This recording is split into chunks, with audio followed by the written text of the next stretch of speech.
Right. So what we're going to go through today, when I can find this again. Where's it gone? There we are. Put them next to each other.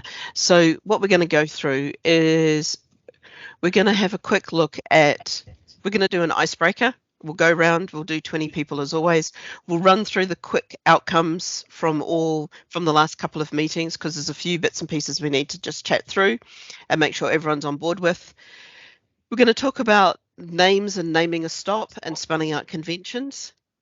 I've chosen 4 stops, kind of at random, that I've used a little bit before, and just want to run through how people are using different fields. And I want you to kind of break down and tell me what you think these are, what they're for, and when you think people should see them and when they shouldn't see them. And then I've got a couple of examples from the indicator field that I can't quite figure out the difference between. And I just need to pull it through, and a couple of things just trying to figure out, should they actually be in the indicator field? Then we've got a little bit of possibly sad news, and then our standard feedback corner. So that's what we're going to run through today. But let's start off with an icebreaker. So how many people are there in the room at the moment? There's 24 of us, so we'll do it at my whims. We'll just go down and I'll call who's up next, and we'll go through and we'll get people talking. So what you're going to do is you're going to give me your name, give me your pronoun, which pronoun you use, he, she, or they, where you're from, which company or local authority, and rail replacement buses, are they hell on wheels or are they a useful thing? I'm just trying to come up with another one of our starters. So I'll start off. I'm Dr. J. I use they as a pronoun. I'm a service designer, business analyst, hand wavy type. I'm from ThoughtWorks, and I'm currently working for Department for Transport on the redevelopment of NAPTAM project. Rail replacement buses are the devil's own. When you hear that your train journey is going to include one, it is that very sinking feeling of the British summertime. So I'm going to throw it to Andy Hole next. Hi, I am Andy Hole. I am a he. I am from National PTI. I'm Data Development Manager. Rail replacement buses, if they're in the southwest, they're sometimes quite good because they're often faster than the train. That's incredibly sad, Andy. Let's go to Andy Hunt, the other Andy. Hello there, I'm Andy Hunt. I'm a he too. I work for the Cambridgeshire and Peterborough Combined Authority. Sorry, what was the question about rail replacement? Rail replacement buses, are they hell on wheels? Are they, sorry, what? Are they the devil's own? Are they hell on wheels, or are they a good thing? Yeah. I wouldn't say I'm that keen on them, to be honest, but they serve a function, so they're okay. Chris Burkett, you're the next one up. Hi, I'm Chris Burkett. I represent Oxfordshire County Council. I'm a he and a him. And rail replacement buses, do you know, I've never actually suffered one, so I can't say, but it strikes me they're not going to be much more than hell on wheels. Thank you, Chris. Emma, you're the next one up. Hey, I'm Emma. I'm she, her. Work with Deloitte, and I'm on the Future of NAPTAM project. And for me, bus replacements are my worst nightmare because I get really car sick. So I'm normally a train girl. Thank you and welcome. Darcy, you're the next one up. Yeah, hi, can you hear me? Yes, we can. Yeah, hi, I'm Darcy Harmer Manning. I'm a he. I'm from Passenger Technology Group. Well, I've never had the privilege of being on a bus replacement service, but I can imagine they're probably quite cosy and air conditioned, so I probably wouldn't mind, to be fair. Thanks, Darcy. David Batchelor, you're the next one up. David Batchelor from Ticketer, he, him, and I've never been on a cosy rail replacement bus. I've been on lots that I've had to navigate, so it is quite exciting. Thank you very much. Jared Butler, you're the next one up. Jared Butler, Transport for London, he, him. Rail replacement buses. Well, if you've got a better idea of what to do when railway lines are closed, then let's hear it, I think. No, I don't. Sorry. I wish I did. I wish I could just say something else, but no, I totally understand. Mark Hodgkiss, you're the next one up.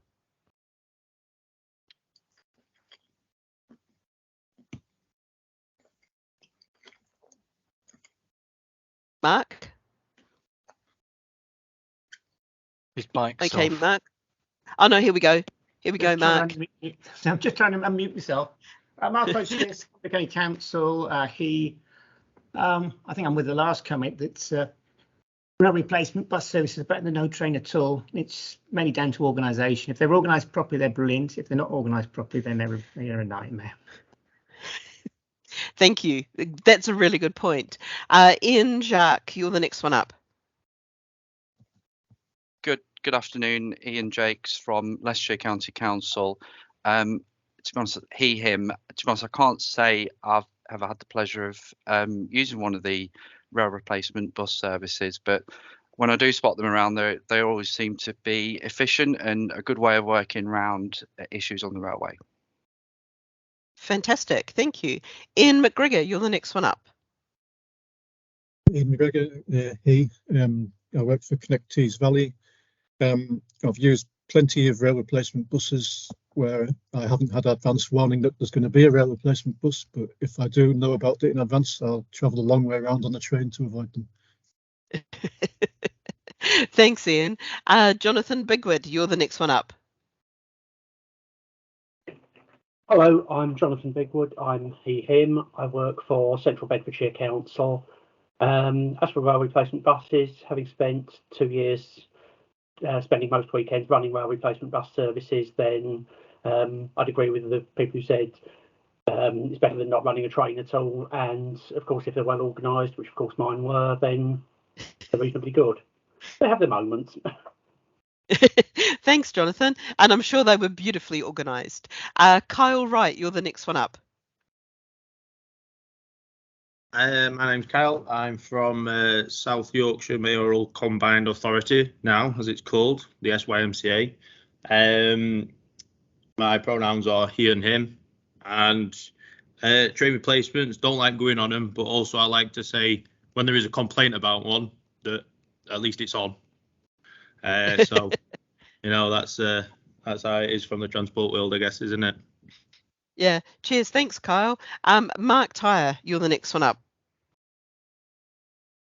Yeah, Mark Tyre from Transport for Greater Manchester. He, him, and yeah, rail replacement are just there for when the trains don't run, get you from A to B. Thank you. I appreciate that. Jamie Mcintyre, you're the next one up. Hi everyone, I'm Jamie Mack. I am a he, him. I work with Deloitte and I'm working on the future of NAPTAN project with the team. I quite enjoy replacement bus services because you get to be above ground, first of all, in most cases. They're cooler and you get to see a different part of getting from A to B. So it's good to see things. Cheers. Thank you for that and welcome. Paul Baker, you're the next one up. Paul Baker from Train Taxi, he, him. I was going to say I've never had the misfortune to be on a rail replacement bus, but then thinking back, I have been 1 or 2 times, and each time was a good experience with an air-conditioned coach, pre-planned, and it was fine. But I understand lots of experiences are rather different. Fantastic. Thank you. So I'm going to go to one more person and then I'll go to Adrian and Sarah to introduce themselves. So let's go for Phil Sheen. Hey everybody, Phil Sheen, him, he, delivery manager with DFT. Replacement buses. Sounds great. in theory, never had to use one, but I can't, as somebody else said, I can't think of an alternative. So thumbs up. Thank you. Fantastic. So Adrian, going to throw it to you. Hello, I'm Adrian Falconer. I'm the product owner for the redevelopment of Naptan. I work for Transport. I'm a he, him, and I've had one of those experiences with a rail replacement bus in the southwest and thought, oh, why? If this is a service that could run so quickly, why why do I not know about this ahead of the train? But overall, they're a bit of a nightmare, aren't they? Because you can't choose if you've a booked seat number on a train and then you get chucked on a rail replacement bus where you could be sat next to somebody you don't know. That can be a bit annoying. Thanks, Adrian, the socialite who doesn't want to talk to people on a train. Sarah, you're the last one we'll go to. Hi, yeah, Sarah Ladley, Head of Data Management in the Department for Transport and the Developing Data Unit. I work on Naptan in the capacity of the future product owner as for current project and the future of Naptan, future PO and future of Naptan. Pronoun is she, her. And with regards to rail replacement buses, I get around by public transport quite a lot. So obviously if it's on, that's the option I'll be taking. I think before it's filled me with dread a bit because you don't kind of know how long the journey is sometimes. So you know exactly the trains, I think they're a bit more specific. But when the rail replacement bus is on, it's a bit hard to know when you might or might not get to the next destination to swap trains, etc. But all in all, there's usually one there at the train station ready to collect you. Brilliant. Thank you, everybody. So what we're going to do is quickly go through some of the outcomes from the last meetings, just making sure that everyone's up to speed. So I will read through these at the space of knots because some of them we've been through a few times with precisely and accurately where a bus stop is. We confirmed that all local authorities are delivering eastings and northings to the correct precision of a metre by a metre. And we concluded that the best point to measure a bus stop was where someone needs to stand to catch a bus. So this shows everybody's focus on the passenger experience. We've taken the question about centrally performing the conversion from eastings northings to lat long. There is still a question as to how we're going to do this. In the meanwhile, Ordnance Survey have a tool for doing this calculation, and this is the only method to use, and there's a link off to that Ordnance Survey. The second one was about coaches. So I've made a few changes to this just to catch up on some of the definitions that came through in the last meeting. A coach carries multiple passengers on the road and the driver is responsible for loading and unloading passengers' luggage. They are also different in mechanical and legal vehicles from a bus. They have different frames and can go at slightly different speeds on motorways. A coach cannot have a baby in a pram on board, whereas a bus can. And their coaches use a tacho for driving hours. Buses use the driver's running tables. The outcome of all of that discussion on coaches was we uncovered that the coach references CSV and the coach stops, the coach stop areas that were listed with 900 in the Naptan database are no longer required, and the data has been withdrawn from Naptan. So all of that data is now no longer published from the Naptan data set. It was not being used by anybody. In street versus schema, we didn't reach a consensus on the way forward, so expect more discussion. And there was some interesting discussions which the future of Naptan people will possibly pick up, which is about adapting the schema so that the situation on the street can be accurately represented, because there are a number of places where what was on the street can't be represented clearly with what's in the schema. Sorry, just flicking back to make sure there's no hands up. On the roadmap feedback, we presented the roadmap for the future.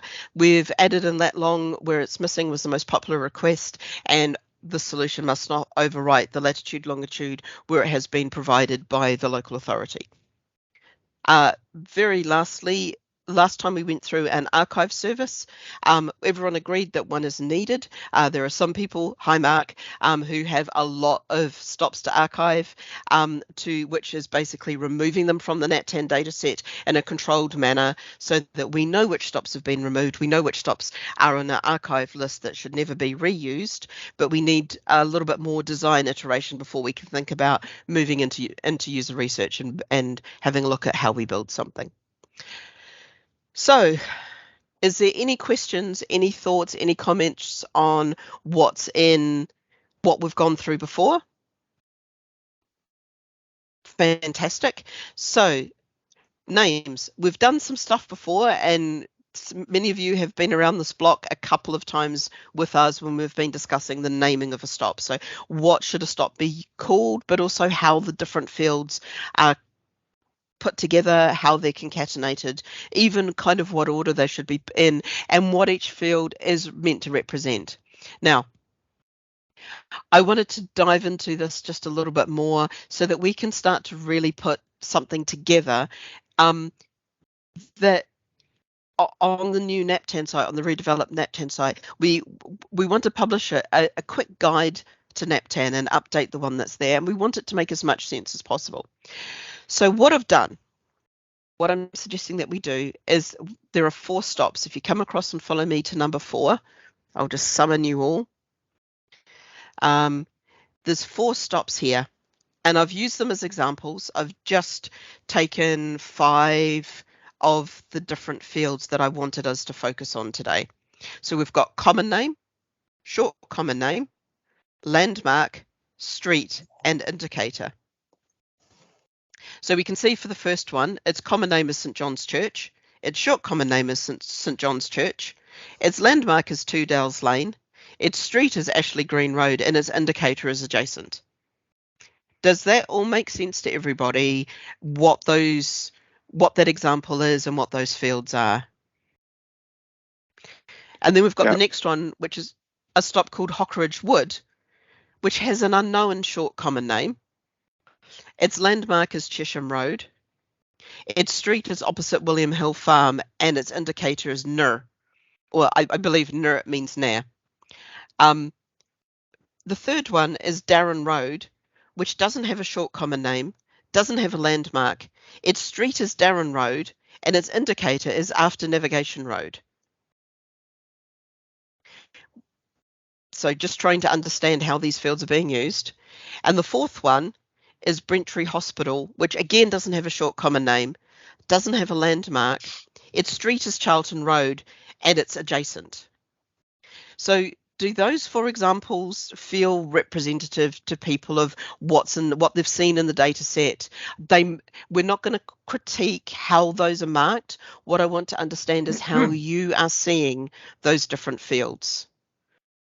Because we can tell from these 4 stops that people are seeing and using those 5 fields slightly differently, and that's what we kind of want to explore as to what you're thinking about them. Adrian. I'm going to be pedantic, sorry. I think that you've got 4 examples there, and 50% of them have got something filled in the short common name field, which I think is unrepresentative. I think it's more like 10% of the short common name fields are filled out. Yes, but I didn't want to do 10. No, so fair enough. So I'll go back in my box. I chose 2, and I chose these 4 for a reason, from looking through a lot of the different stops and trying to find examples that pulled out some of the thinking problems that I'm spotting in the data set that I wanted to explore today. Is that okay, Also, Adrian? Also, I just wanted to highlight that the short common name isn't that often used, which I think is useful, just useful to flag. Yep, that's really good. Thank you, Richard. Hi, I'm just wondering whether it would be useful to include as an example a bus station where indicator fields might be particularly useful to people. People will need to know which stand to go to catch the bus. I've got a whole section where we're going to go through indicator field and a very deep dive into indicators, because that's one of the biggest problem fields that we've got. And I've left bus stands off, but we are going to tackle that problem. Is that okay, Richard? Okay, yeah, that's fine. Thank you. Cool. Right. So what I'd like you to do is I'm going to take away this 2x2 grid. Thank you for putting it up. So if you go to number 5, I'd like you to go through, and I've got the 5 fields there: common name, short common name, street, landmark, and indicator. And what I'd like you to do is I'm going to give you 5 minutes, and I want you to go through and I want you to put what you think these fields are for and how you think they should be used. And again, nil point, no points for quoting the schema back to me. I want you to tell me how you're using it and how you think about this. Is everyone okay with that? I'm just going to set you up with 5 minutes. There'll be an airplane timer when your 5 minutes is up. And I'm going to be sensible and move you to another screen so I can see you and see you here at the same time. Richard, I'm assuming that's a legacy hand and you don't have or do you have another question? Ready to switch it off? Yeah, that's great. It just allows me to see if I've answered, if I've asked everybody's feedback. 5 minutes later. Okay, that lovely sound that reminds us of being on a plane, the lovely little bing bong, is time's up. Just finish what you're on, and what I'll do is I'll start reading through and we'll see where we get to. Thanks, Mark. I'll just grab the conversation. Let me just grab marks and add them to the board as I go through. So, common name. So it is the public-facing name of the bus stop seen on all outputs. Something representative of where the stop is and something to identify where the stop is on a road, e.g. name of side road, name of an identifiable building, etc. It's the public-facing name of the bus stop. It's what passengers ask for. The name the driver and the passengers will use to refer to a stop. The name by which the stop or stop group is known to the public. The problem being that different groups of passengers sometimes use different names. Common name, the main name of the stop without the locality or indicator. It is the middle element of the full stop name. It's the unique name for publicity purpose. Public-facing name of the stop, usually the nearest landmark side street. Hopefully how most local people consider the stop. The main indicator which would identify where the stop is to a customer. Common name will only be unique once it has been combined into the full name of locality common name indicator. The common name enables us to identify their origin or destination within a locality. Is there anything there that anyone feels is contentious or difficult about what a common name is? We all seem to be relatively in agreement with that one. Wonderful. The next one is the short common name. And I'm just going to put in Mark's comment on that. So a short common name is an abbreviated common name, should only be used if the common name is very long. Short common name can be used with reduced characters for most real-time displays, e.g. mostly not populated in our data. Oh, sorry, etc. not populated in our data. Abbreviated version of common name, not sure. Not something I have used, as we tend to keep our common names short. Anything or short things. Shortened versions of the name for systems which cannot use the full common name. We use this to provide a shortened name, e.g. for real-time indicator boards and on-vehicle displays. Cumbria system does not have this field. Shortened version of the common name. I've included this for a few locations with long common names to give real-time indicatory things or use as a standard name. Is there anything there that feels contentious about short common name and how it's used? Does anyone who uses it want to, or who doesn't use it, want to kind of give us a bit more information about what it means to them? I know that some systems, so Cumbria, you don't have it. Oh, sorry, I see. Roger, your hand's up. This is a field which we normally only use if we get a request to use it. So somebody from RTI or one of the bus operators will contact us and say the name doesn't fit on the display. Can you shorten it? And that's when it kicks into play. So probably 99% of our stops we haven't bothered to give a short common name to because they don't need it. That's great. That's a really good context to have. Thank you. Kyle. We have this as a field when we are creating a stop on every stop, just so, because a lot of real-time things we use only have a certain amount of characters. So it's useful for us to just do it straight from off rather than it get to real time and then it starts looking muddled up or incorrect, and then it just causes more confusion for customers. So it's just better that we do it at source. So if we literally have to copy and paste it, if it fits in, then it'll fit in and we use it fine. It's just if it's obviously a bit long, we just have to use, we might have to abbreviate certain words, use street as just ST or etc., stuff like that. Do you know what the length of characters that you have for a short common name there? Oh, let me have a look. Can I? You can come back to me if you don't. If you don't know, just let me know. I'll just put in a quick Kyle length. Yeah. If you want to come back to me, I'll get it for you. I'll just type it into chat for you. That would be amazing. Thank you.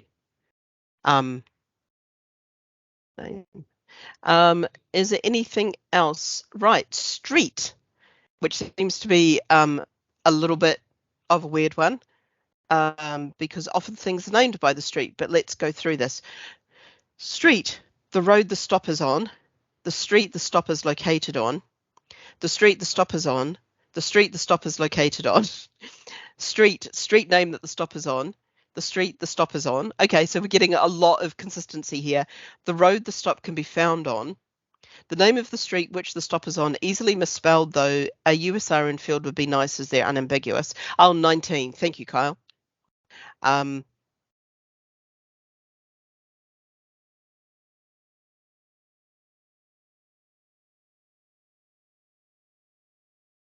You'll see me mistype. No, it's not going to go back enough. 19 characters. Right.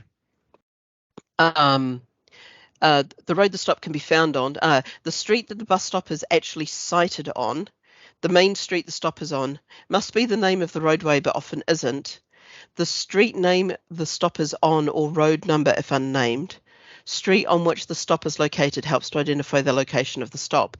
So when we look at a stop, street name is the street that the stop is on. So if it's on a long road, it would be listed as being the long road, not a side road. Is that correct? I'm just trying to understand to make sure that I've understood this correctly.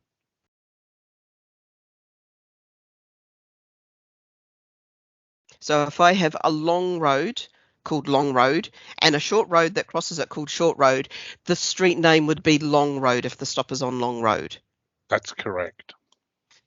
But the stop name could be Short Street because it's the stop by Short Street, but it's on Long Road.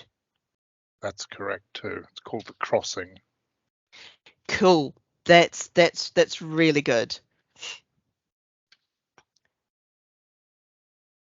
Oh wow! Thank you, David, for that update on the RTI characters. I will just copy and paste that into up onto the mural so that we're all able to see it. Around that, the short common name has been of slightly different lengths over the years. It started off as 20 and then down to 19 and then 14, and now we do scrolling. I'm assuming 20 is 19 or 20 is the limit. Landmark. What is Richard? Let me just double check the next time we have a break, and I'll come back to Cross Street. So landmark. I think it's called crossing, but I will go and double check. Landmark. If there is a landmark, this is usually used as the common name. Landmark is not used in our system. It's a significant point of interest in proximity to the stop. A landmark or crossing street which identifies the stop. Common name is often identical to this. Can be alternative to name, can be something like house number on the street. Can be used as an alternative common name but not sure how it's ever used. Something to help a passenger find the stop. Significant building or location nearby that helps passengers locate the stop. Useful in some places but not mandatory. Suggests a feature of some kind, for example, a building. Landmark if close by if there's a suitable one, i.e. church. Obvious feature visible from stop, e.g. pub, etc. So I just wanted to ask, do people use landmark a lot? And do any data consumers, pardon me, are you using landmark to help identify and disambiguate stops? Roger. We put landmark in for every single stop that we add. We don't always use crossing street because the crossing street may already be the landmark, but we use landmark every time. Good to know. So and how do you define the landmark? Do you find something that's nearby, like a pub or a church? If there's a pub on Short Street, you'd say pub, or yes, would it be? It should be something which you can see from the stop. Basically, it's a landmark that a passenger could use to identify the fact that they're at the right place. As I say, it's usually the same as the common name, but we add it anyway, just in case there are systems that use it. Cool. Kyle, you're the no. I was just spoken to Roger. Trisha, you're the next one. I was going to say that we only fill out that landmark field when there is an actual landmark, like a church, a library, a pub, a certain type of supermarket. We never put our cross street in there. We leave that separately. Fantastic. And I think the field is called crossing, which I didn't include in this because I wanted to keep us a little bit more focused. I possibly should have.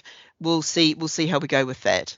But thank you for that, Trisha. So you're putting them in only when there is a really big landmark that people need to see. Yep, that's what we do. Perfect. Kyle. So it's a bit similar to what Trisha just described with us. We only add it in if necessary or if there is a landmark there. What we have the option to do is when we create a stop, we have to put side road in every time, so side road, crossing road, whatever you'd like to call it. And then we have an option at the bottom to either create the stop name using a landmark or the side road. It's just so all the data is in there for us for future reference. And also, if there was 2 stops where there's only one side road anywhere near them, it may come in that a landmark is then just we have to put some sort of landmark in there, like near pylon or something, just to differentiate for customer, or after junction, before junction, etc. Cool. That makes tons of sense. Thank you, Kyle. Mark. Yeah, in my current updating of our NAPTAN area, just having a bit of a review on it, I put a landmark in when there is a specific landmark of a school, church, something that someone might be trying to journey plan to, because some journey planners, if you're just searching for, I want to go to such a school, whatever, it helps plan which is the nearest stop that you're trying to go to. Cool. That makes a ton of sense. Thank you. Sue Williams. Hi. Yes, we've had some issues naming after pubs because pubs are now housing estates or whatever. Historically, we're leaving it as it is because the bus operators and the passengers know what it means and they like it. But going forward, we wouldn't use pub names because they do change or become housing estates. Absolutely. Can I just ask of any of the data consumers, so anyone who's consuming this data set, can you just talk to us about how you're using this landmark field and how you're combining it in?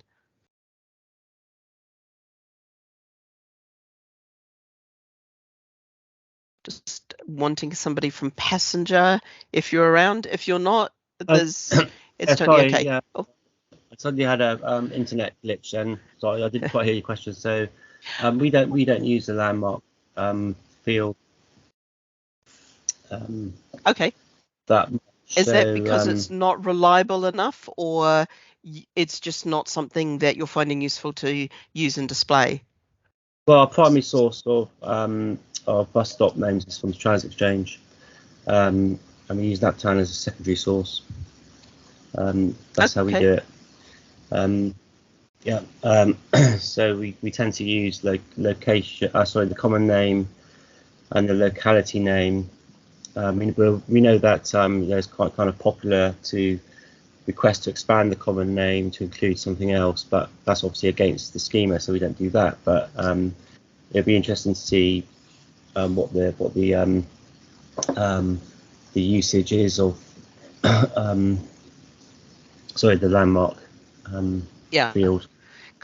Because that's what I'm just trying to understand. Andy, I see you got your hand up, and I'll come to you in a second. I just wanted to kind of tease out and see if I could understand, because we've got lots of people talking about how they put in landmark. I want to understand how people pull landmark out and how they use it, and if they're able to use it in any way.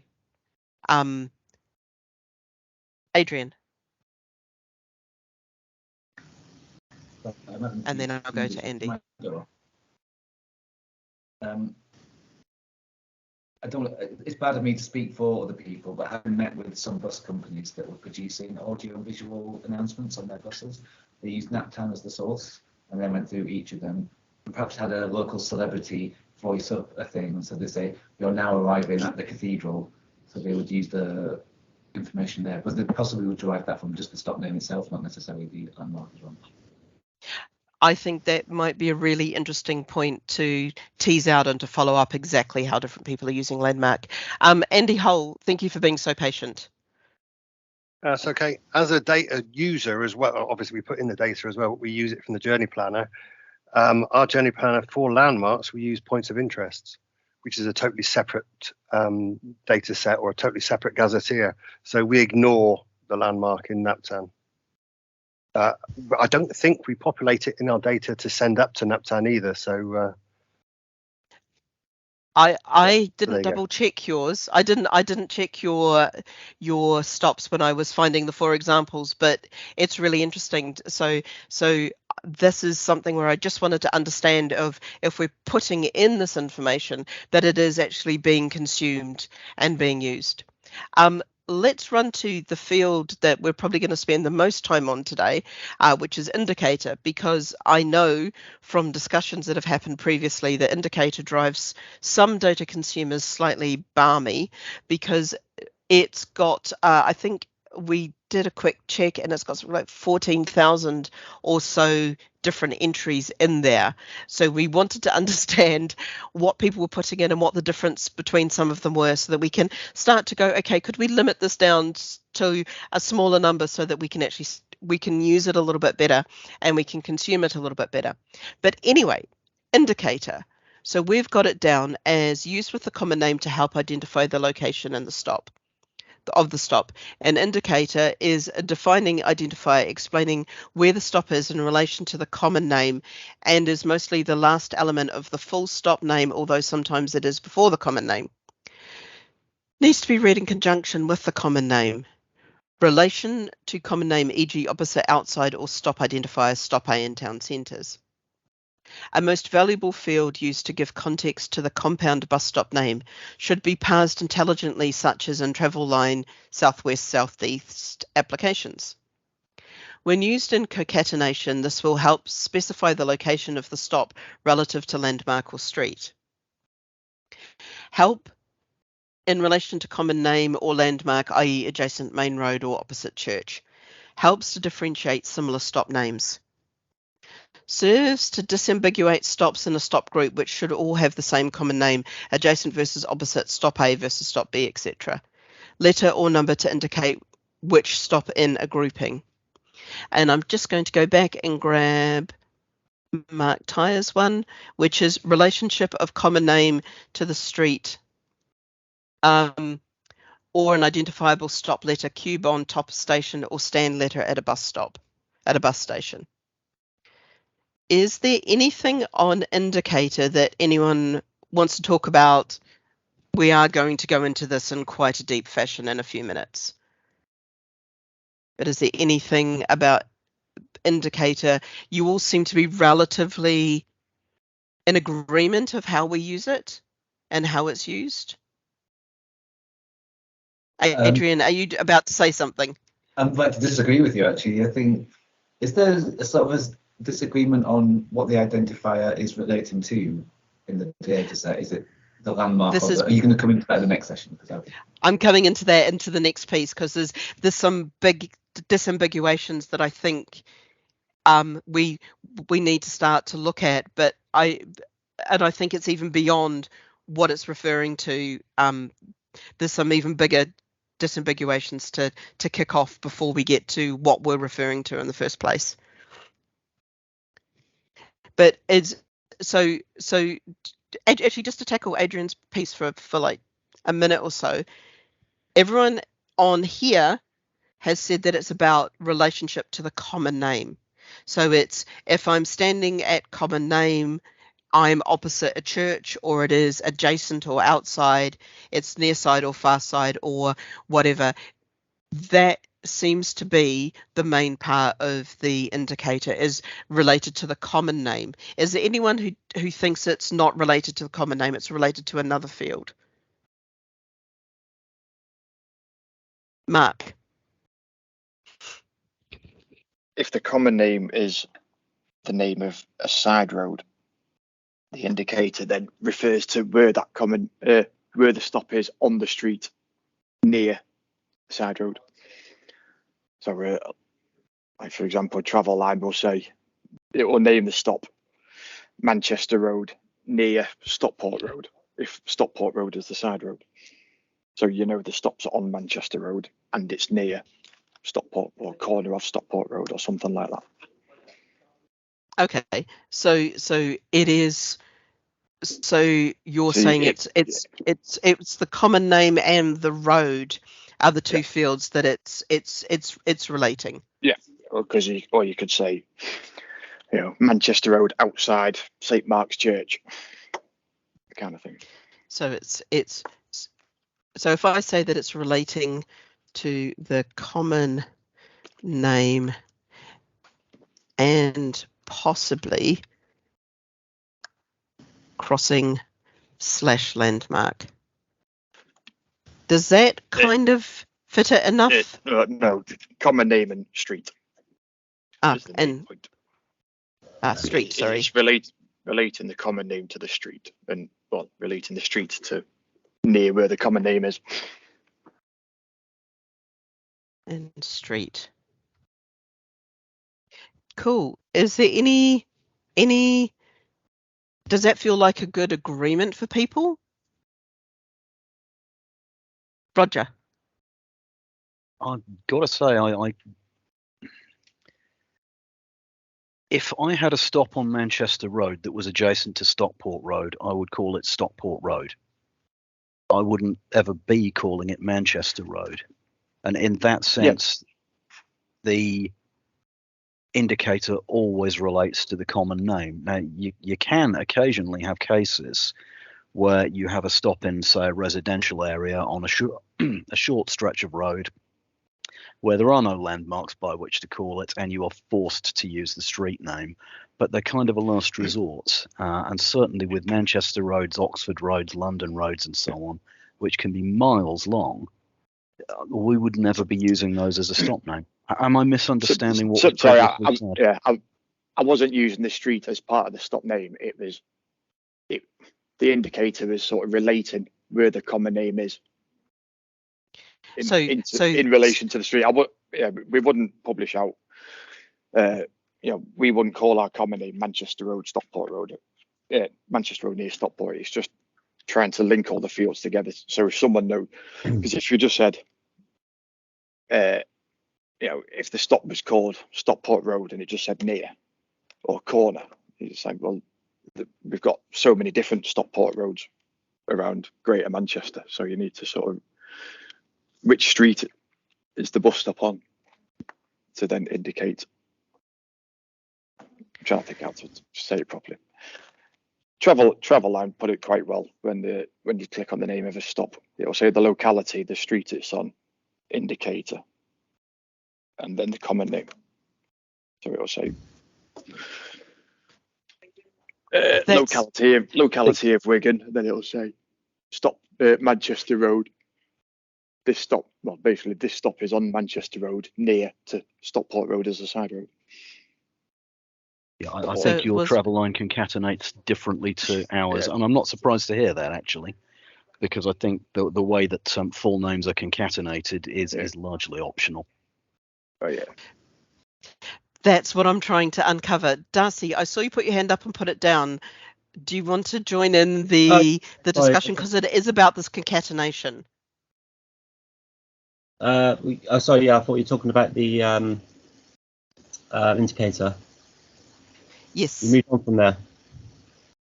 No, we're still talking about indicator, but because indicator's used in the concatenation, it's what it's indicating what is near what.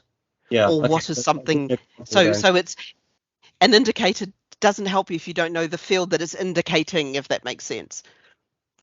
Yeah. Pedantic BA. Andy, I'm sure you've got some good examples of travel line and concatenations.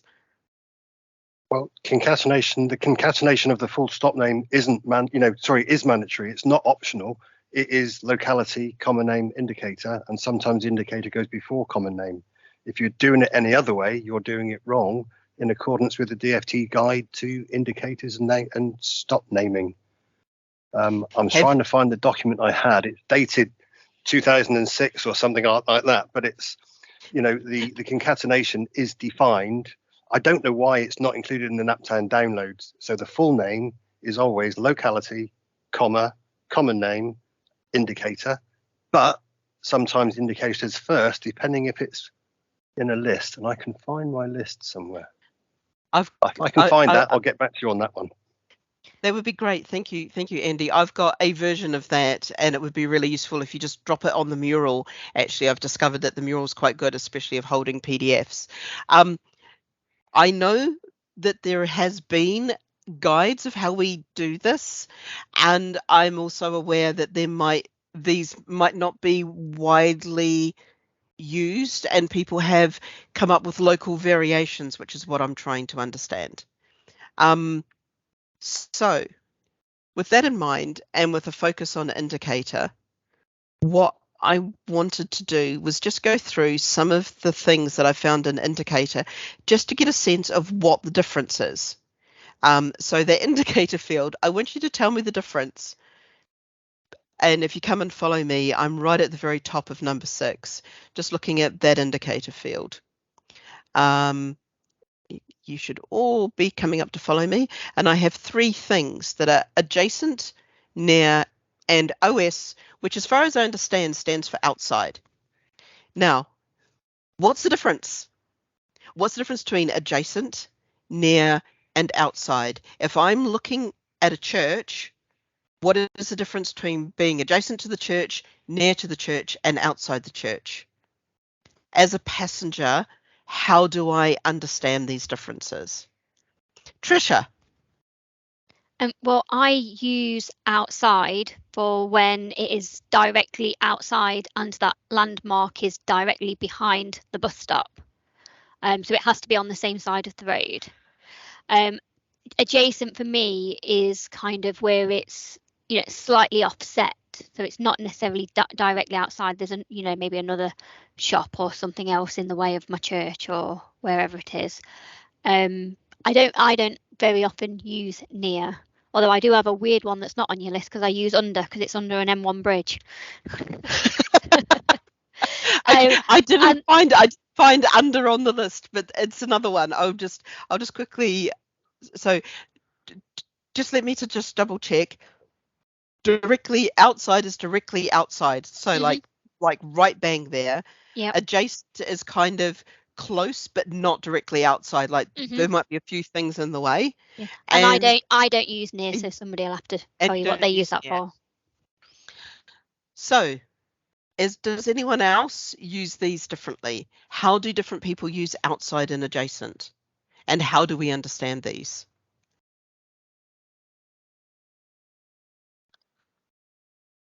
Not that close. Chris. Exactly as stated, outside is directly outside something, adjacent is on the same side of the road, but the antithesis to both of those is opposite, which you haven't got there. Because these three, to me, were all synonyms, were all said the same thing. So opposite is I've got somewhere else. But near, I'm not sure that I do use it, and if it is, then it's obviously something that might be. I don't know. I don't use it frequently, so I'm not going to say. But certainly outside and adjacent is exactly what it says. If it's outside a church, or if it's on the same side of the street as the church, or the street, or the turning, or whatever it is. You shouldn't use be. A church. If you're outside, if your street, if your bus stop is named after a road junction or a crossing or a side road, you would never use outside. You would always use adjacent and opposite. I've got you. Cool. So does anyone on this call use near? Tansy? Yeah. I know you do because it's one of your examples that I used. And I can tell you that it's used as a bit of a cop-out. I don't like it, but quite often it's when there's some sort of ambiguousness as to how close the common name landmark is to the stop. Quite a lot of our stops are extremely rural, so the distances become a lot more extreme and things become a lot more difficult to define. So I think near is often used in those cases where you can't really use adjacent, because that implies something's quite close by. It's not close by, it's probably a mile down the street, but you can still see it. So I think it's in those situations when we tend to go for near, when we have no idea what else to put in the field, to be honest. Still visible, but not adjacent. Cool. Roger. I use near in very much the same way that Tansy does. It is used. We start with opposite and adjacent as our preferred indicators, because that indicates the side of the road that the stop is located on relative to the common name, which ought to be a landmark of some sort. Near is used where we have a group of three, and we don't want to start referring to northbound, because customers don't carry compasses with them, basically. So how the hell do they know which one is northbound? So we'll go with near. I should point out that with outside, that also has its opposite on the list of permitted indicators that I've got. There is an inside. So there's an inside and an outside. There is an inside there. I'm not sure where we got this, probably from Stuart Reynolds, but Lord knows where he got it. I saw it inside, and I was thinking of it as something slightly different. So we'll come to that in a moment, because this is I think Andy's nicely put up that green and red list. I was using some of this to kind of uncover what was in there, and what I'm trying to do is just to kind of understand the actual usage of some of these. Because, for example, the next one's down is the words before and the words just before. So, Andy, I'll come to you, and then I'll get us thinking about the difference between before and just before, and what the difference is and what that would mean to a passenger. So, Andy, your thoughts? I was just going to say that we use near as well, and I was just going to say in a similar way to what Tansy said, really. And we use in as well. It's normally if it's in like a car park in a supermarket or something like that. So inside almost means like within another structure or within an area, like and outside. So if it was like, I don't know, a station, and it actually went into the sort of the station sort of area, we might say in those. It all depends. It's sort of depends on sort of the actual location, but you know, we have used not often, but we have used in sometimes in our database. Cool, that's really good to know. So the next question for everybody: help me understand the difference between before and just before. What is the difference between them?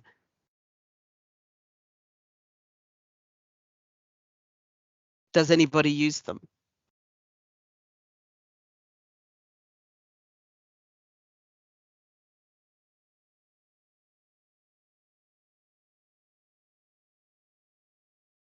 I know they're not widely used. I'm just trying to understand how they are used. Cool. If we don't know, that's something that we will probably need to follow up. Now, this is probably a pedantic one, but it's actually in the list. There was corner and coroner, CNR. I understand as a logical human being that they probably mean the same. Do you use them differently? Do you prefer one over the other? I know that there's probably one that DFT said you should use very, very long time ago. If there was one that you were told to use, a whole pile of people are now using the other one as well. So I just wanted to understand if there is a logical difference between corner and CNR, or are they the same thing and you've just written them in two different ways? Andy? I just had I was off there for a little bit. I just had a quick look on my data. I've got 1,838 using near or near something inside of the indicator, and I've got 680 with before and no just befores. Don't know if that helps. Yours, so this is one of the things of every single local authority seems to be using these ever so slightly differently, or every single grouping of local authorities. Andy and Tansy, I know that you do quite big groupings, but there are slight differences or dialects that are building up across the data set in different local authorities, and I'm just trying to understand how we use them slightly differently, and if there is any real difference, or if it's just dialects and we can start to group people back towards a single one or a single usage of some of these. If nobody uses just before, then just before probably means the same as before, and it's become a local dialect of saying just before rather than and kind of indicating it.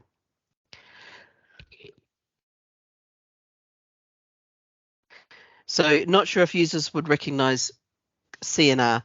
Andy? Sorry, can I just jump on about reducing the number of indicators?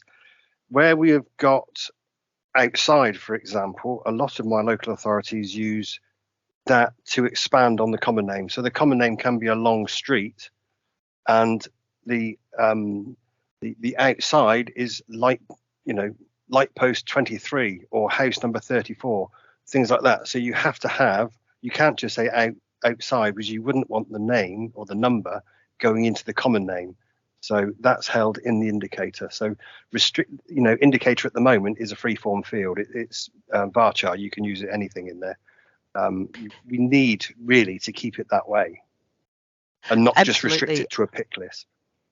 Oh, I don't want to restrict it to a pick list. What I'm trying to do is find where people are writing effectively the same thing, like before and just before, and going, could all the just befores become befores, and would that change things? And where people have written corner, which is humanly readable, and CNR, which one should we go for? Because these different dialects, this is just going to make a little bit more a bit more understandable and a bit more shareable across all the different local authorities. Does that make sense, Andy? I'm not trying to stop us using indicator in the right way. No, that does make sense. What I do as well on my set of data, I have a couple of scripts that run in the background that commonize things like opposite with a capital O or no capital O, and I reduce them all to OPP. So across my whole data set, opposite is always OPP. And which is brilliant. If I can try and apply that to others, it goes with them as well. Which is absolutely fabulous, and that's some of the stuff that we're finding. We're finding things with random spaces on them as well, which don't look different to humans because we just see it and we don't realize there's an extra space before or after the word. But when you try to do anything programmatically or script-wise, you're getting a whole pile of different variations on the same thing, and I'm just trying to find and help us go through and make the best of this. The next one, I was just trying to understand And because it's a free text field, I've got stop, which I kind of understand, it's a bus stop. Stand, which I kind of understand because it's a stand in a bus station. But I don't know what a stance is, other than a power stance. But I just don't quite know what a stance is. But it seems to be related to the other two. And I just wanted to understand, do people use them and what's the difference between them? And do your passengers understand what the difference between a stop, a stand, and a stance is?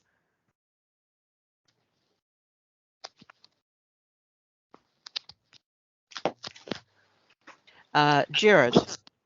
In the absence of anyone nearer, as far as I understand, the term stance is predominantly used in Scotland rather than stand. Don't know the historical reason for that, but I've certainly seen it in timetable material north of the border. So, but I think it's sort of used in place of stand. I'm not quite sure why, but that's my understanding of it. It's not a separate thing as such. It's just a different term for stand. That might be something that we need to just go and double check with Transport for Scotland and just make sure that that is exactly the right way round. David Batchelor. Yeah, that's what it is, because the vast got these things. It is the stand in Scotland, but it doesn't always have to be in a bus station. It can sometimes be on the side of a road. So here's a quick question from a Londoner. So Jared, excuse me if I get it wrong, but I'm doing my best. I know that I can catch a bus from a bus stop, but I know that I can't catch a bus from a bus stand. I can only hop off at a bus stand. That's how I interpret it. It's to how it is in London. But Jared is probably going to tell me that I've got it wrong and I've been waiting at the wrong places for buses. There's two types of bus, certainly from a TfL perspective, there's two types of bus stands. One is effectively a parking place for buses where passengers can't board or alight. They're not maintained in NAPTAN because there'd be no value in doing that because there's no customer access or exit on those stands. Sometimes we have live bus stands where a bus would set down and then park, or a bus would actually stand, wait. When I say stand, I mean basically the recovery time between journeys. Sometimes it would park in the same place it's let passengers off at. Sometimes it would park in the same place that it picks passengers up at the first stop. We would sometimes use stands from time to time. So somewhere like Kingston, where we've got a bus station down there, would have particular stands. I don't know if we've got it done as such in our data because I don't have it in front of me, but you're right to suggest stand wouldn't often come up in London, but I suspect there might be the odd one here and there. So for anyone outside of London, do you use stand slightly differently? So to me, a stand is somewhere where I could, if it's in NAPTAN, I can only alight, I can only hop off the bus. I can't catch a bus from that stand. And it's often the very last thingy on a journey. It's often the place where a bus ends. I'm thinking of, yeah. I'll just leave it there. I won't try to get into descriptions of buses, what I have caught. Trisha. Hello, sorry, can I go back one to the before thing? I just was looking in my data for where I knew I was using them. So imagine you're on a country lane and it's going for a long way, lots of farmers' fields, and you come to a T-junction. And the bus stops are right at that T-junction. So my bus stop going towards the T-junction is just before that road, so before Loughborough Road. And then if somebody just turned into, Nottingham Road, the bus stop is on Nottingham Road just after Loughborough Road. So imagine so they're on the T-junction, but there's no landmark, there's just a field, there's nothing there, but they are literally just after. So Loughborough Road is the T-junction, they're on Nottingham Road. So the stops are on Nottingham Road either just before you get to Loughborough Road or as you turn off Loughborough Road into Nottingham Road thereafter. So that's where I use before and after. So, and are you using before or just before? No, the word before, not just before, just before. That, yeah. Yeah. That's great. So using before and after, which makes sense to me. One of the things I was stuck on was I can understand before and after, like at a crossing. I just couldn't understand the difference between before and just before, and that was one of the things I was trying to pull apart. But thank you for that. I think that was really helpful to help kind of spell it out. Running back down to stop, stand, and stance. Sue. Okay, so we use a bus stop with a clearway. The bus can wait there for up to 2 minutes, but it needs to move on. And where I've got residents that really don't want a bus stop outside their house, they know 2 minutes. And then you've got a bus stand, which might be a waiting point, an end of journey point, or a convenient place on the road where it can wait for 10 minutes. But generally, we don't pick up there. It is a waiting point, and then it starts again. Cool. So at a bus stop, a bus can only wait 2 minutes, but at a stand, a bus can wait 10 minutes. Up to 10 minutes. If it's a clearway for the 2 minutes, without a clearway, they can stay as long as they like, but a clearway is 2 minutes. A clearway means there's no traffic stopping you from driving off. Is that right? It's the yellow box that protects the bus stop access point for the bus. Okay, so if I've got a yellow box, I can sit in there for 2 minutes and move off. That's 2 minutes after I've picked up passengers and shut the door. So it allows me to kind of regulate the bus. We'd like you to move on as soon as you finish collecting, but yeah, up to 2 minutes. We'll turn a blind eye. I've got you. And a bus stand, a bus would wait there. They could let people off, but they wouldn't normally pick people up at a bus stand. They would go to the nearest bus stop to pick somebody up because they're often the end of a route. That's right. And the yellow marking would indicate that it's a bus stop or it's a bus stand. I've got you. And that's what says on the road, the two differences. I've got you there. David Batchelor.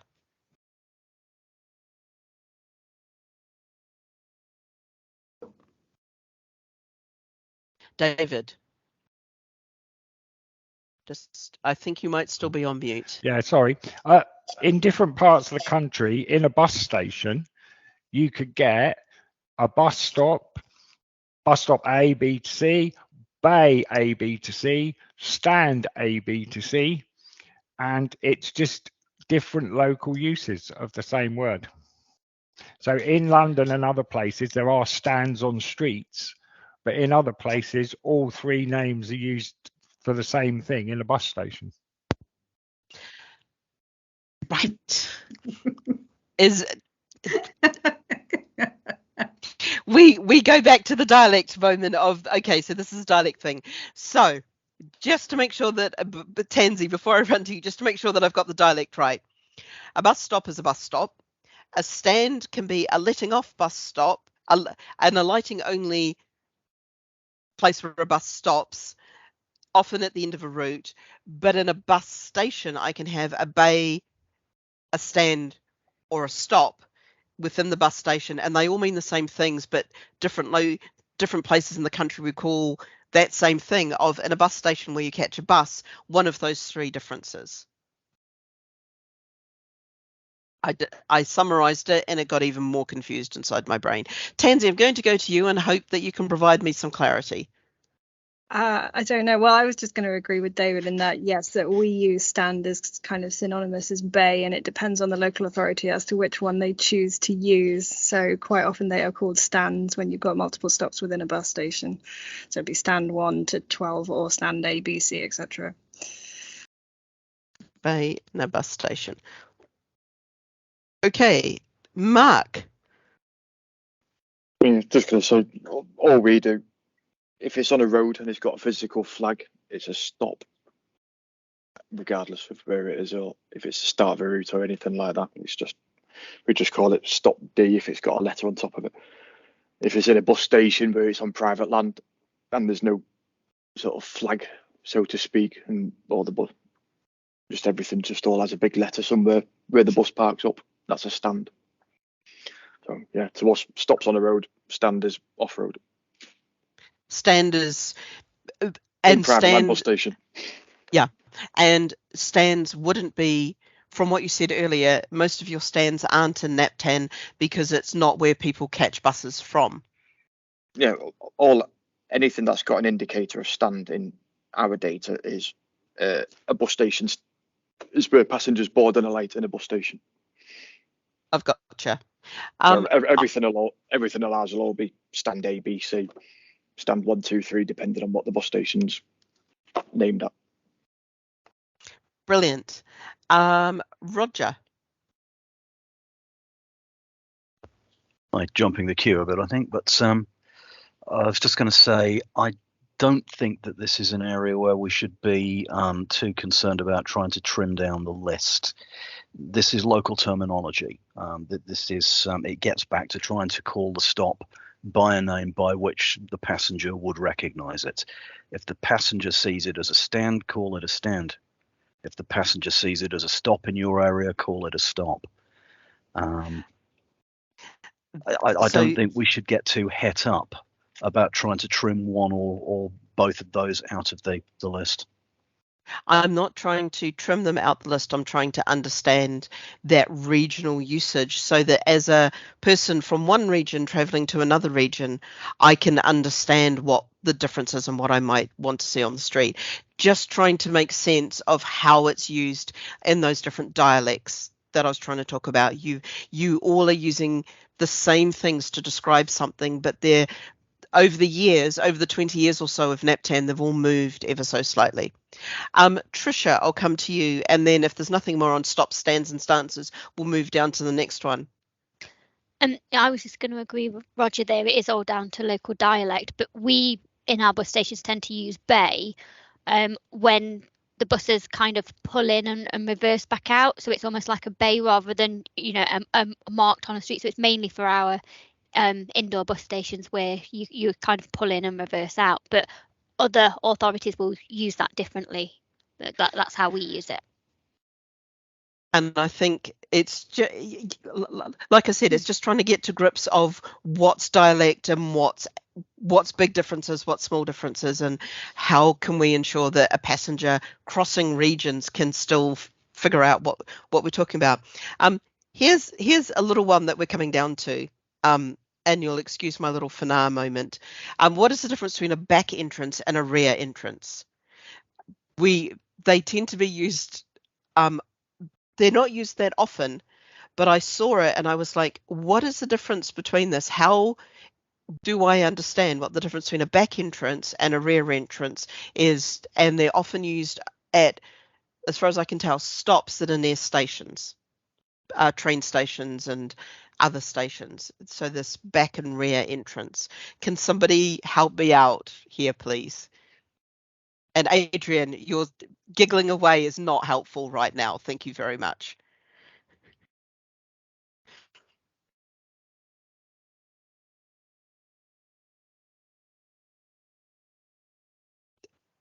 Is it just dialect? Is it using something slightly differently? Do they mean different things, or do we use back entrance more often than rear entrance? I'm just trying to figure it out, and also not die of laughing, because it really is just one of those ones if I looked at it and could not make sense of it. Is one more posh? What was that? Is one of them more posh? I have no idea. Is one of them home counties and one of them up north? What is the difference between the use of these two? Please don't make me go through the entirety of the data set to figure it out. There's probably only about half a dozen of them. Jamie, you're going to help me out here. I'm absolutely not an expert. However, being from Glasgow, our announcements and things talk about the rear of the platform or the rear exit. So it's possibly just another regionalisation. Thank you. That's super helpful. Is this the pronoun of the entrance? Yes, it is. It does kind of get into that very fine definition. Okay, so we'll leave that one alone and we'll move on up. Excuse me for a second. To the other side. So this is very small, but it's just trying to understand, because some people are using them differently, and this is one of the small things that we can do to kind of pull down the number of things that we've got in the data set. So this indicator field becomes a little bit smaller and a little bit more manageable and programmatically able to do stuff. There's W bound as in westbound and W hyphen bound. And I didn't include north, south, east, etc. here. I just chose one example. Is there any actual difference between these, or is this a dialect, a typing thing, a system thing? Is there a system that's demanding you put dashes in and another one that demands spaces? I'm just trying to get a grip as to why we've gone for two different things for saying exactly the same thing. I love it. This is wrong. This is correct. Is that you, Andy, putting that one up? Yes, in accordance with the indicator field defined by DFT guide. You know, if you look at the ITO world warnings, and the ones that DFT classified as a high priority, low priority, or medium priority, the indicator was one of those, and changing them all to westbound, and actually it has to be bound is lowercase. So the direction, the NWSE, whatever, has got to be uppercase. The bound is all lowercase. So you know, they are, and they can. If you corrected all the other westbounds or eastbounds, that would probably reduce your 15,000 indicators quite a bit. I've just fixed that. So it's W bound versus W hyphen bound. Adrian. Does anyone know if there's a reason why we don't just write the whole thing out properly, phonetically, like west and spell west? Is there a character limit on that field? I think it wasn't a lot of all the shortening down of stuff from near to NR and adjacent to ADJ and this, just to try and shorten things down for readability on journey planners and maps and stuff like that. Okay, cool, thank you. Andy, can you see the PDF that I dropped onto the mural? Hopefully I dropped it onto the mural, otherwise it's gone somewhere. In the PDF, in the PDF, it does mention the westbound, and everything that's in full is reduced to W-bound in lowercase. And that was the DFT definitive guide on the indicator. So that DFT definitive 2010, I think that was published. Yeah. So 12 years ago, there was a publication of this which tried to align things. I know that there's still stuff in the data set that doesn't quite match this. And what I was trying to understand is there must be a reason that people haven't made this change. Is it a system issue? Is it because that doesn't work in the way that you expect? Is it just a resourcing issue that you haven't had a chance to go through and change these? I'm just trying to understand, because if we put something out there in 2010 and it's now 2022, that's quite some time for these changes to have come through. Or is our dialect so strong and our local readability so strong that we can't match this thing? That's what I'm trying to get my head around a little bit. And thank you for dropping that in, Andy. That was really helpful. I know in our system, I've normalized all our data, but in other areas, I know in other systems, the old Transonic or whatever it was called, it was very difficult to change the stop data. Once it's been published, you have to delete the old stop and make a new one or something on those lines. So yeah, it could well be systems. And that's part of what I wanted to understand, because I don't want us to be going through and saying thou shalt, and people faced with systems that doesn't allow them to make those changes, or doesn't easily allow them to make changes without going mad. Any other thoughts on westbound and W-bound? Chris?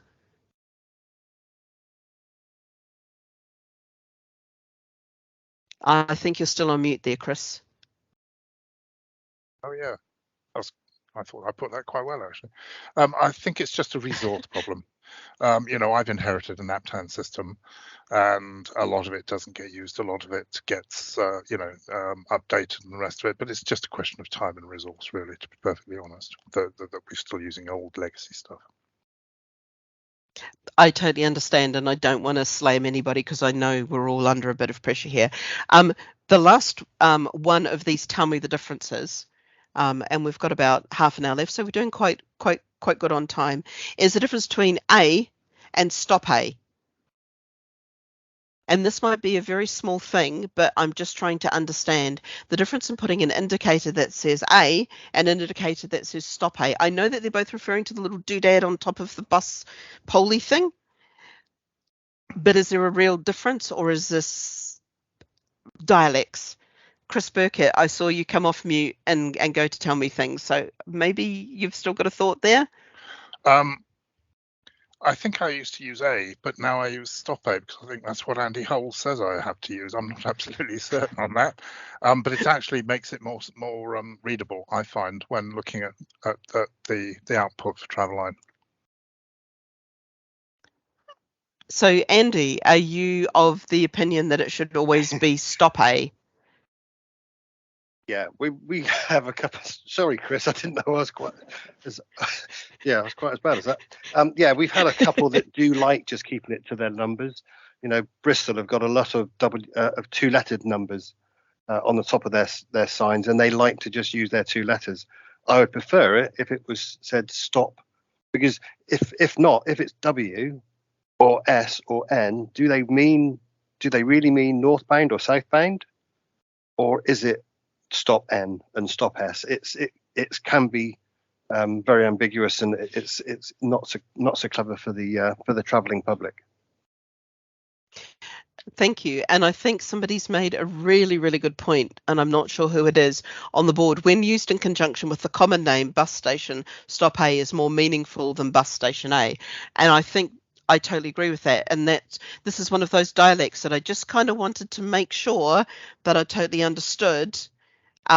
So the ultimate goal would eventually be that it says stop A or stand A, because it gives you a little bit more of a sense, or bay A, gives you a little bit more of a sense of what it is rather than just a letter of the alphabet, especially when you can be ambiguous in terms of westbound or northbound or something, because I know that the bearing and the indicator also sometimes match up and sometimes don't in terms of the compass direction. But whoever said it was completely right. No human travels with a compass around the city, so you never know which way you're facing, or it could be city bound is what you're thinking, but you're actually facing north or facing south.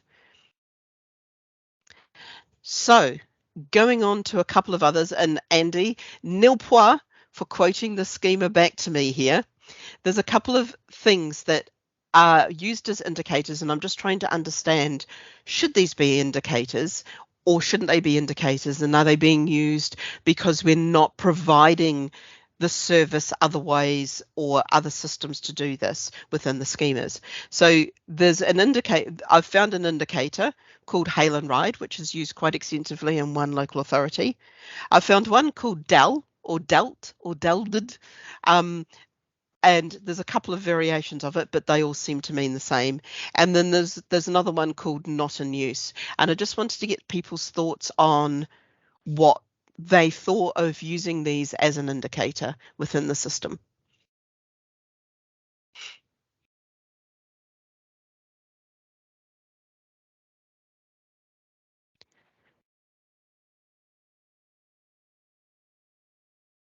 So Tansy. Yeah, so I know that I inherited a bunch of these, but I don't think any of them are used on stops that aren't marked as suspended in our system, which means that they're not active stops. And I think the issue always was, when I took over it, we were told, oh, you can't delete a stop, you mustn't delete a stop. So whoever had been looking after it previously had marked these in to just make sure nobody used the stops. So it is a cleanup exercise to go through and basically get rid of them. Would these be stops that you'd be wanting to archive, as in the way we talked about it last time, as yes, archive absolutely. being permanently removed? So Yeah. once we have the facility to permanently remove them, this would clean up these ones that have these kind of, and yes, this does come from one of your Yeah, regions, well spotted. Sure we don't have any of these in active stops, because I did a cleanup exercise with the indicator field to make sure of that. So no, I don't think these were active stops, but I was focusing just on the indicator field, because that was one of the things that had come up in a previous meeting when we were discussing the naming conventions and how we put things together, that the indicator field was, I believe the term was, a bit of a mess and a bit of a minefield, and just trying to understand the dialects. And this was from somebody who was trying to use all of the country's data rather than regional data, and those dialects and that dialect usage around indicator especially were causing quite a lot of headaches. Yeah, so the ones marked hail and ride, I'm taking a guess that they have been called hail and ride because they're hard to they haven't been indicated as a hail and ride in the system, or you're trying to reinforce that it's a hail and ride stop because it hasn't been showing up. And Tansy, this might be another one of yours, so feel free to tell me that this is some of your old rubbishy data and you will clean it up when you can delete stops. I'm not so sure about this one, but I will have to look into it. I like this one. Hail and ride indicators are a minefield. You could have a northbound and a southbound hail and ride stretch on the same road, for instance, to avoid any indicator, and that just says that this is a hail and ride. So the same road could turn around or turn 90 degrees, or because hail and ride sections are just areas of road where you can just wave at a bus and they will stop for you. So that makes indicators a lot more difficult. As a stop element type and not an indicator, I gotcha, but this is something that was within the indicator field. Snaggers, Google Maps shows a hail and ride point as a bus stop, but there isn't really a bus stop there. And that's a really good point, and this is part of trying to smooth out the data flow from the producers across to the data consumers and ensure that the data consumers are really understanding the data that they're trying to consume and what it actually means. And we touched on that a little bit in street versus schema, trying to get to grips with this. So hopefully this will kind of tease that out a little bit more. Should actually be deleted. Del is no longer used in NAP10 and replaced by inactive. So shouldn't be used as an indicator. Bad data, yeah. Not in use, shouldn't be used as relationship to the common name. No, this shouldn't be an indicator. Can be used temporarily. So here's a question. Are you potentially using the indicator not in use to indicate a suspended stop, a stop that's temporarily out of use? And that's a way of indicating it to any travel planners, potentially.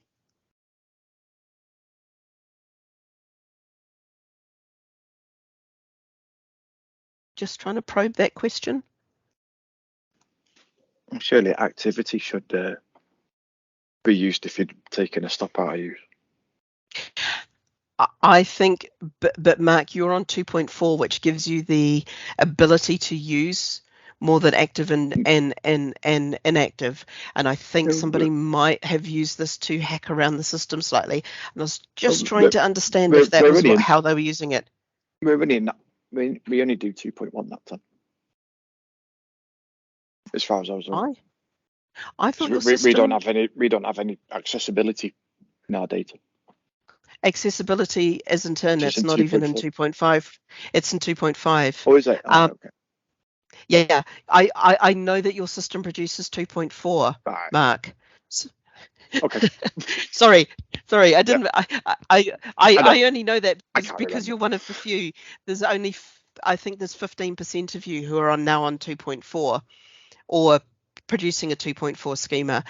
So I know all the ones who do. Kyle. We have a file on all of you, actually. We've got all your data. What you do. Kyle, help us out here. When we end data stop, I don't see it appear in anything. Obviously, when we used to use Trapeze, there was a function they had where you could see dead stops. in apostrophes dead stops, but there's nowhere else that I've ever seen them. So once you've end dated them, we've looked at ITIL. When we end date certain stops, if it's one that's been predominantly used and it's moved up the road, we do go and check everything that we kind of feed into Google, ITIL, just to make sure that stop's vanished. I don't understand why people would delete. I mean, I could see, I think you made that point of if a stop wasn't being served, would you put something there? But if it was just a diversion or there were roadworks, I think we'd be doing that. We'd be doing that every day. And by the time it'd update in ITIL, update in Google, roadworks have been done for about 2 weeks. So it's like we obviously just have our service diversion page, etc. But I mean, obviously each to their own.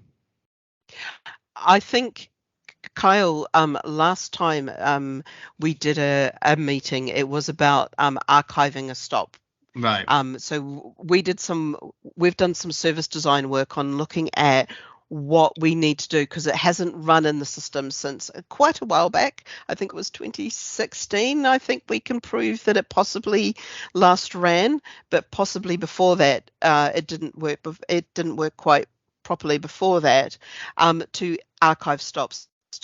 So what we were looking at is what do we need in the system to allow people to permanently remove stops from their systems in a controlled way, so that everybody is aware that that stop has been permanently removed. Yeah. And we went through that last time, but if you go and look at the recording and you've got any questions, drop us a line and we can actually continue that conversation, because we do need to come back and do one last iteration on that before we even started to look at building something, because there's still quite a few outstanding questions there. Yeah. No, that's no problem. Fab. Roger. When it comes to not in use as an indicator, apart from the fact that yes, you can use availability, what would you do if we allowed that and you had a stop pair that was out of use? Because now you've got two stops which would end up with the same locality, common name and indicator, which is itself an error. So I don't think we can permit it just on that basis. I think that's a really good call, and thank you. You've totally nailed why this shouldn't be used on the head, and maybe that's one of the things that we need to go through and just find them and manage them by exception and figure out whether they are deleted or what they should actually be. Andy. Yeah, I put the flag of can be used temporarily I thought was one of my local authorities doing it, but I've checked and it's not. So no, you shouldn't do it. Changing my mind. I love the way you did that. I was going to say, going to Andy for the final word, because you seem to know indicators incredibly well, and I think there's a lot of just coalescing these dialects just a little bit closer together is what we need to kind of aim for in this field, so that we can help everybody make a little bit more sense of it. So we've got about 20 minutes left. Is there anything else on indicators that we need to go through? Is there any other indicators that people can think of, or indicator names that are a bit ambiguous? I chose various ones because I found them in the data, and I couldn't quite make sense of them. And Andy has cleverly provided that PDF, which was written in 2010. I know that Katrina is looking at providing something that's a little bit more humanly readable, but more conversational about how some of this is used, and trying to make that out. I'll go to Andy and then Adrian. Andy first. Yeah, before we leave the indicator, the ITO World tool is very good at identifying errors and issues with the indicator field. Some of the things in the ITO World tool is not very good at all, because they don't update their maps often enough and things like that. But the indicator issues with indicator field and the what's the other one? The bearing, the direction field are very good. Now, those we are going to lose fairly soon, I believe, unless you come up with something pretty quick, and that does help to improve the quality of our NAPTAN data. So I think we're shooting ourselves in the foot by getting rid of it before you have an alternative. So just to capture this, so Ito World, it's indicator and bearing. Is that when you say and bearing? Because I've understood the indicator, making sure that it lines up. When you're talking bearing, that is really related to how you map it, because your map tells you what you think programmatically the bearing is and what the person said the bearing is. And if you're not updating your maps, you're sometimes not doing things right. Is it that part of bearing, or is it the relationship between bearing and indicator? No, it is, because one does feed into the other. Our system, if you have a blank indicator, my system will automatically populate it with the direction dash bearing. Direction dash bound. Now, because that's the default in that document I put up there, which was sent to me by DFT at the time. The bearing or direction is the direction the bus is facing when correctly stopped at that stop, and it's a fairly good test on the Ito World tool. And we do get them wrong. Some of our stop owners do get them wrong. Hopefully, not so much anymore. But I think I told you about the northbound. Half of our stops were northbound because they used to be not applicable, because they used to be empty. And when NAPTAN changed from it was an optional field to a mandatory field, all of those ones went up to an N and then to northbound. So anyway. No, that makes sense. I know that I believe indicator's mandatory. Adrian and then Richard Hall. Adrian first. Two things. One, apologies for the delay with the Ito World tool. We really can't extend it any further, and obviously we're very sad, and it's apologies for the inconvenience that's going to cause. But I think we're working on a replacement as quick as we can. And then secondly, just to add to what Andy said about the list of indicators, Roger's put a list to a web page in the chat which has a slightly expanded version of those indicators. I'm not sure of the provenance of the data that's on that, but that is the list that we've got published at the moment, and that's probably what I'd refer people to if you want to have a look at the indicators. So it's on our website, on our gov.uk pages.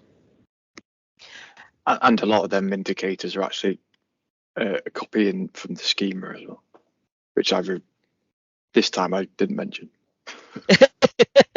Thanks, Mark. Get told off. It's just null points. Richard Hall.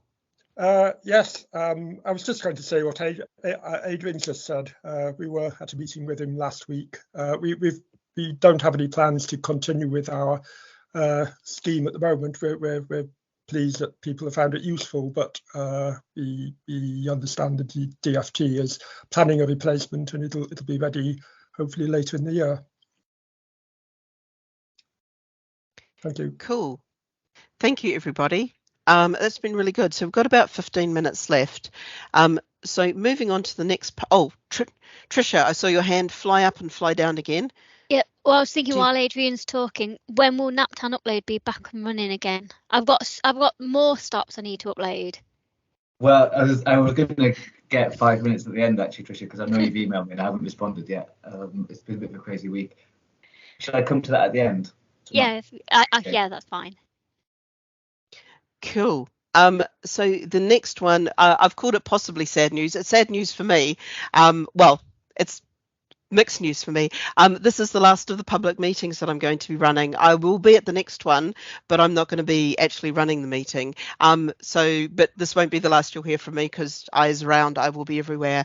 Part of the Joy consultancy is that you move on to different projects, and I'm moving on to a different project from the middle of July. So I'll keep you informed as to where I land and what's going on if you're interested. I just wanted to say on a personal note, it's been absolutely amazing working with everybody. You've been, who knew that 2 hours discussing a particular field in a data set could be actually a really interesting, fascinating, informative and genuinely engaging conversation.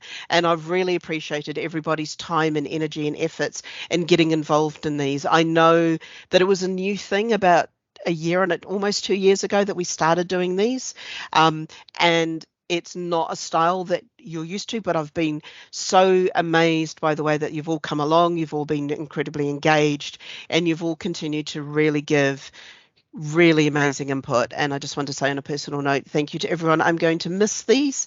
I'm sure you won't, because they'll keep running. I'm sure DFT will keep these up, but yes, there are now many hours of me rattling away on YouTube. So I just wanted to quickly say that before we moved on to feedback. I'm not going to ask if anyone has anything to say because I'll get all embarrassed. Well, I am going to say that we will miss you, Jay. So there you go. And you're going to leave behind a huge space, which I am only going to try and pinch some little bit of, emotion and I guess, excitement that you bring to these meetings, really, for me to be able to carry these forward. So I'll try my best. I've got a lot to live up to. So yeah, we will miss you. But I won't let you get all tearful yet. I've still got what is it, almost a month, a couple more weeks to go before I move along. So very, very lastly, a standard feedback corner that we've always had. So thinking about what we covered today, I'd like you to think about and take 5 minutes, if you can, just to put down what gave you joy, what was really good and useful, what was helpful in this conversation, what's frustrated you, what's not good and useful, what haven't we covered, what have we gone into that you felt was a bit of a waste of time, and what made you sad, what were things that were missing, and what are things that should be happening. And then up at the top corner is all the contact details for everybody, for the NAPTAN team, for Sarah, and for Adrian.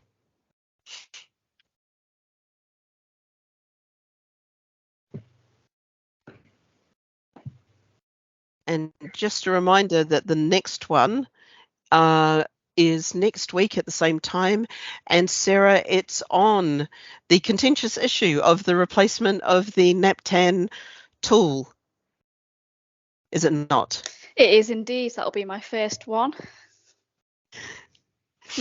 I will be here as a passenger, and I will not be a backseat driver. Don't worry. Encouraging criticism is welcome.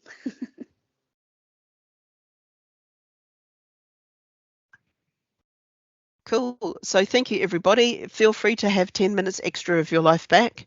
I am running out of voice and energy. COVID is a beast. That's all I can say. Oh yes, Adrian, you want to tell us? I wrote the stories. I don't know where they're at on the board, so I can't cover it off. So we still haven't quite got to the bottom of what's happened to what's caused the problem with the NAPTAN service. So some people are having trouble uploading, and the bus open data service is affected by the same thing. So some people are unable to upload stuff to that service. It's something to do with an outage that happened and some file and some sort of redirects from things that have been set up 10 or 15 years ago, not working any longer. But we've got no corporate memory of them. We haven't got any documentation of where they are or what they were redirecting to. We are looking at solutions, including fixing the existing thing or possibly just doing something new, which will resolve things. And we'll let you know as and when we make any progress. So we emailed out to everybody on the mailing list to let them know about this, I think on Monday or Tuesday this week. So if you didn't get that message, get in touch with me and I can add your name onto the mailing list or check it's there. And we will email out to that mailing list again once it's finished. Tricia, if you've got some urgent things, I'm not sure what I can do, but there might be something I could do to circumvent the system. My devs will hate me for this, but the developers might be able to concoct an emergency solution, and we might be able to put it in. So we'll see. Jay, shake it. But so email me offline, and we will. Thank you, Adrian. That would be a big help.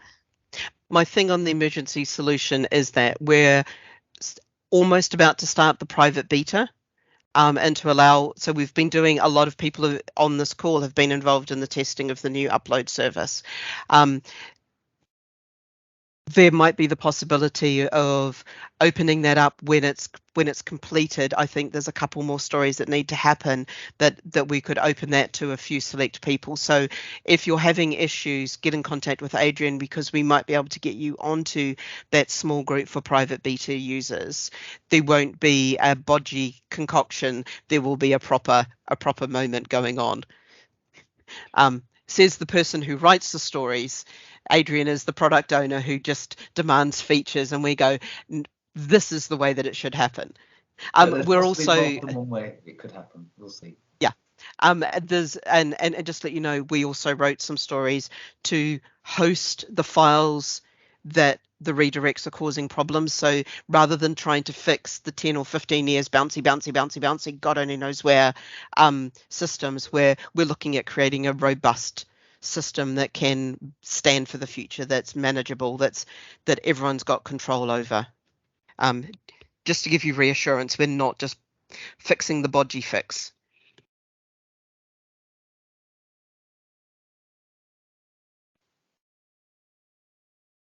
Thank you, everybody. I'm going to stop recording now.